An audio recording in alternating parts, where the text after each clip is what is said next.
Seventh question क्या है, two equal circles touch each other externally at C and A B is common tangent to the circles, then angle A C B is equals to. Okay, दो equal circles हैं जो एक दूसरे को C point पे externally touch कर रहे हैं। तो एक्सटर्नली टच सर्कल कौन से होते हैं?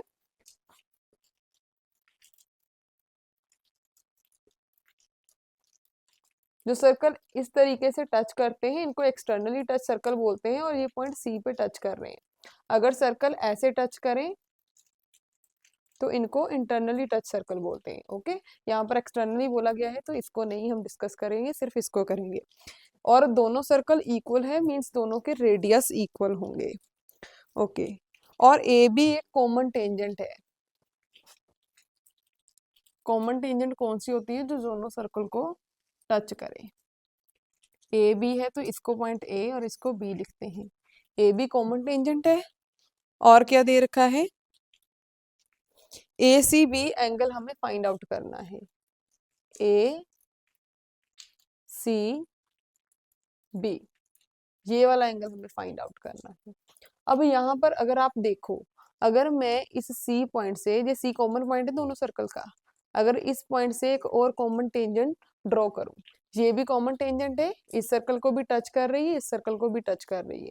मान लो ये पॉइंट पी है। तो अब यहाँ पर देखो हमारे पास थ्योरम होती है कि अगर एक्सटर्नल पॉइंट से एक सर्कल के ऊपर दो टेंजेंट्स ड्रॉ की जाए तो दोनों की लेंथ आपस में इक्वल होती है। राइट, इसका मतलब ये इसके इक्वल होगी लेंथ। और ये एक ट्राइंगल को देखो तो ये आइसोसेलेस ट्राइंगल है। आइसोसेलेस ट्राइंगल कौन सी होती है? जिसमें दो साइड्स इक्वल हो। यहाँ पर ये दो साइड्स इक्वल है तो ये आइसोसेलेस ट्राइंगल है। और आइसोसेलेस ट्राइंगल में इक्वल साइड्स के ऑपोजिट वाले एंगल आपस में इक्वल होते हैं जिनको हम बेस एंगल बोलते हैं। तो ये दोनों एंगल, यहाँ पर भी ये दोनों एंगल इक्वल होंगे, इसके ऑपोजिट ये एंगल, इसके ऑपोजिट ये एंगल। अगर ये एक्स होगा तो ये भी क्या होगा? एक्स। और उसके बाद सिमिलरली अगर यहाँ से देखें ये भी एक्सटर्नल पॉइंट है इस सर्कल के लिए, ठीक है, तो इसका मतलब ये दोनों टेंजेंट्स की लेंथ भी आपस में इक्वल होंगी, ये इसके इक्वल होगा। अब ये भी एक आइसोसेलेस ट्रायंगल बन रही है तो इसके ऑपोजिट ये एंगल और इसके ऑपोजिट ये एंगल, ये दोनों आपस में इक्वल होंगे। राइट, ये वाली लाइन है, ये यहाँ से इतना एंगल वाई, ये वाई, ठीक है, ये वाला एक्स। और हमें A C B angle find out करना है। तो अब अगर यहाँ पर हम इस एंगल की बात करें, ये तो एक्स प्लस वाई है। और अगर इस पूरी ट्राइंगल को देखें, एक ट्राइंगल में तीनों एंगल का सम कितना होता है? 180 डिग्री एंगल सम प्रॉपर्टी से। तो यहाँ पर हम लिख सकते हैं एक्स प्लस ये वाई प्लस ये वाला एंगल, ये क्या है? X plus y. पूरा एंगल तो यही है ना, एक्स प्लस वाई। तो x plus y equals to 180 degree.